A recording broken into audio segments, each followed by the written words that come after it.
दोस्तों कहते हैं कि सफलता सिर्फ उन्हीं के हिस्से में आती है जो कि मेहनत करना जानता है, और इस बात को एक नहीं बल्कि हजारों लोगों ने सच करके भी दिखाया है। और दोस्तों आज के इस वीडियो में भी हम ऐसे भाइयों के बारे में बात करने जा रहे हैं जिन्होंने अपनी कमाल की सोच और मेहनत के दम पर कुछ ऐसा कारनामा कर दिखाया जिसकी वजह से हमारा सफर करना काफी आसान हो चुका है। जी हाँ, मैं बात कर रहा हूँ पहली बार सफल विमान बनाने वाले दो भाइयों ऑरविल और विल्बर राइट के बारे में, जिन्हें कि हम राइट ब्रदर्स के भी नाम से जानते हैं। और दोस्तों इन दोनों भाइयों ने अपने इन्वेंशन से हम सभी का एक जगह से दूसरे जगह तक यात्रा करने का तरीका पूरी तरह से बदल कर रख दिया, और इस आविष्कार को मॉडर्न टाइम के सबसे बड़े आविष्कारों में से भी एक माना जाता है। तो चलिए दोस्तों आज की इस वीडियो में हम जानते हैं राइट बंधुओं से जुड़ी हुई कुछ ऐसी बातें जिसके बारे में शायद ही आपको पता होगा।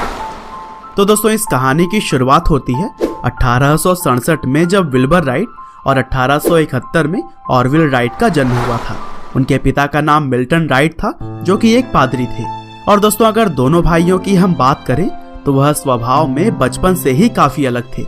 जैसे कि विल्बर राइट बचपन से ही पढ़ाई लिखाई और खेल कूद में काफी अच्छे थे और उनका सपना था कि वह बड़े होकर एक टीचर बने। लेकिन छोटे मियाँ यानी कि ऑरविल राइट बचपन से ही बहुत ही शरारत किया करते थे और अपने शरारतों की वजह से ही उन्हें कई बार स्कूल से भी निकाल दिया गया था।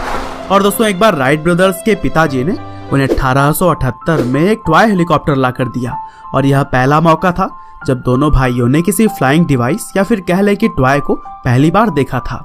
हालांकि कुछ दिन खेलने के बाद से यह टूट गया, लेकिन दोनों भाइयों ने इसे खुद ही बनाने का सोचा और फिर अपनी मेहनत से वह दोनों एक ऐसा खिलौना बनाने में सफल भी हो गए।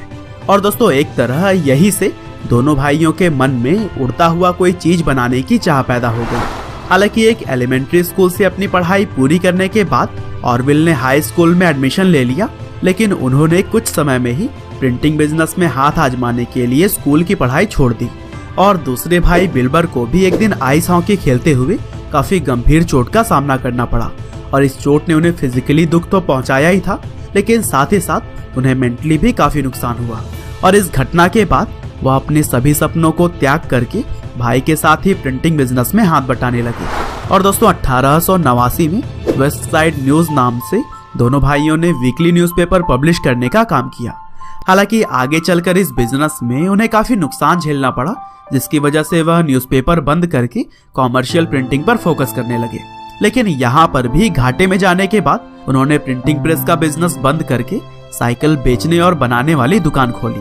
हालांकि दोस्तों आपको बता दूं कि यह काम आज के समय में छोटा माना जाता है, लेकिन उस समय चूंकि साइकिल अभी नया नया ही मार्केट में आया था, इसीलिए बहुत ही कम लोग इस काम को कर पाते थे। और फिर कई सारे असफलता के बाद जाकर राइट ब्रदर्स को इस शॉप के जरिए फायदा होने लगा। और दोस्तों जब इन दोनों भाइयों के हाथ में कुछ पैसा आ गया तब वो अपने बचपन का सपना पूरा करने की सोचने लगे। दरअसल राइट ब्रदर्स एक जर्मन इन्वेंटर ओटो लिलियनथॉन से काफी प्रभावित थे, क्योंकि उन्होंने पहले ही कई सारे सफल फ्लाइट्स को अंजाम दिया था। लेकिन 1896 में एक ग्लाइडिंग एक्सीडेंट में उनकी मृत्यु हो गई थी, और फिर उनके मृत्यु के बाद से ही दोनों भाइयों ने यह निश्चय किया कि वह उड़ने का एक बेहतर और सुरक्षित उपाय जरूर ढूंढेंगे।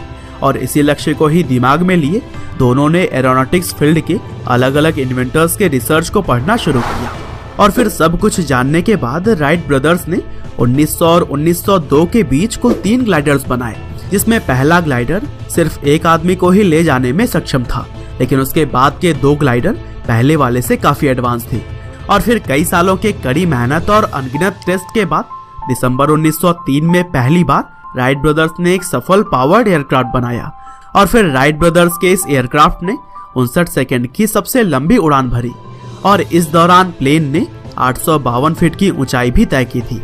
और दोस्तों इस सफलता के बाद से तो मानो इन दोनों भाइयों ने कभी भी पीछे मुड़कर नहीं देखा।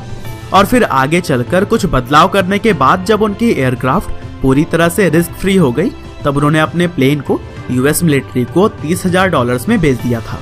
और दोस्तों यूरोप में काफी डिमांड होने के बाद उन्होंने 1909 में राइट कंपनी नाम से अपनी खुद की कंपनी भी बनाई, और इस कंपनी में विल्बर जहां प्रेसिडेंट थे वहीं ऑरविल वाइस प्रेसिडेंट। हालांकि 1912 में विल्बर ने टाइफाइड बीमारी की वजह से इस दुनिया को अलविदा कह दिया, और यह दौर उनके भाई ऑरविल के लिए बहुत ही कठिन था, क्योंकि जिस भाई ने बचपन से ही उनका साथ दिया था अब वह उन्हें छोड़कर इस दुनिया से जा चुका था। और फिर कुछ साल और कंपनी को संभालने के बाद से 1915 में ऑरविल ने राइट कंपनी को बेच दिया और फिर आगे अपने जीवन में उन्होंने एरोनॉटिक क्षेत्र से जुड़ी हुई कमिटीज और बोर्ड में काम किया। और फिर अपने पूरे जीवन में सफलता के झंडे गाड़ने के बाद से ऑरविल राइट की मृत्यु भी हार्ट अटैक की वजह से 30 जनवरी 1948 को हो गई थी। लेकिन दोस्तों, जब तक राइट ब्रदर्स ने इस दुनिया को अलविदा कहा तब तक वह हमें एक ऐसी सौगात दे चुके थे जो कि आगे चलकर मील का पत्थर साबित हुई और उनके खोज के लिए दुनिया हमेशा ही उन्हें याद करती रहेगी।